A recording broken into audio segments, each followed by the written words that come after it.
Welcome to the What's New in Autodesk Fusion 360 Manufacturing. It's release time again, and we're excited to highlight what you can expect to see in this July 2022 release. This release brings a mix, with 150 quality of life updates, a few new features, and the release from preview of tool axis controls to additional 3-axis milling strategies. It's definitely worth knowing that quality of life changes are driven by the feedback from you, the user. You've spoken about your experience when using Fusion 360, and we've listened with updates being made throughout the manufacturing workspace to better enhance your user experience. With far too many to list, let's have a quick look at some of the headliners you can expect to see. The creation of patterns in the manufacturing workspace is now more similar to how they are created in design, giving a more consistent experience across the workspaces. Creating expressions can be very difficult without knowing the correct parameter names.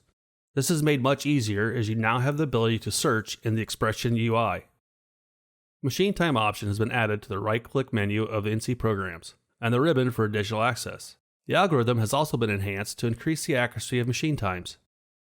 Toolpath warnings can now be hidden from view, cleaning up the browser tree, with a checkbox in the warning dialog. The opportunity to create duplicate tools in a document has been eliminated, as if you select a tool from your library that is already in a document, it will now not be added, reducing downstream programming issues. When using the Toolpath Data dialog, unselected segments can now be hidden from view.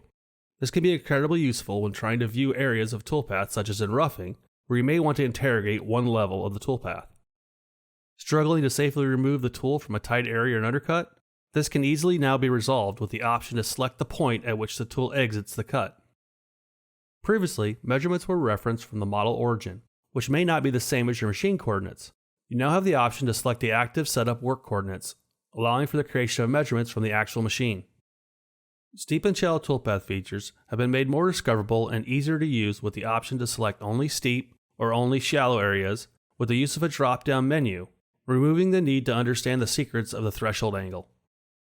When using the blend toolpath, you have the option to determine the direction of the passes, but this can be a bit difficult to use as it's unclear what direction one way or the other way is, causing you to flip a coin and hope that you're correct. A graphical arrow has now been added, showing the direction you are choosing.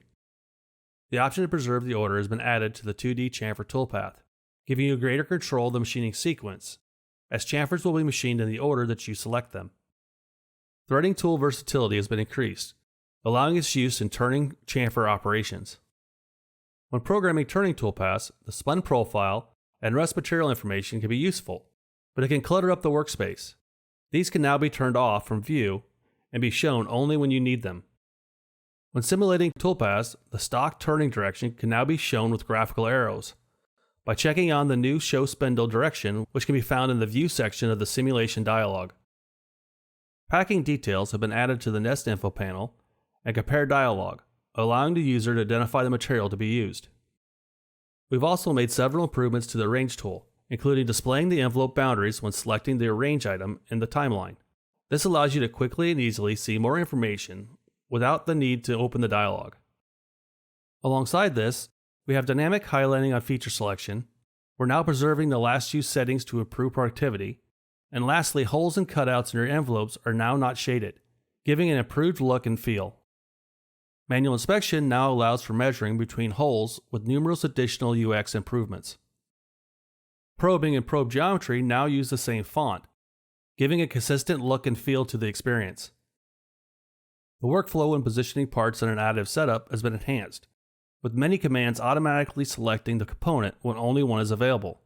Yellow part shading, which previously warned that the component was close to an edge, has been removed to reduce setup confusion. Simulation now has a new environment with its own ribbon, dedicated to simulation tasks, creating a smoother workflow and paving the way for future features. Along with that, you can now section view your part when simulating to get a clearer view of the machining process. This is especially useful when machining internal features where the view can be blocked by geometry. Machine simulation has also had 16 additional Herco machine tools added, along with improvements being made to the previous 11 in the library. Last, but definitely not least, multi-axis controls for 3D toolpaths has now moved from preview to be fully released as part of the machining extension. This gives most 3D toolpaths the ability to quickly be converted to 5-axis.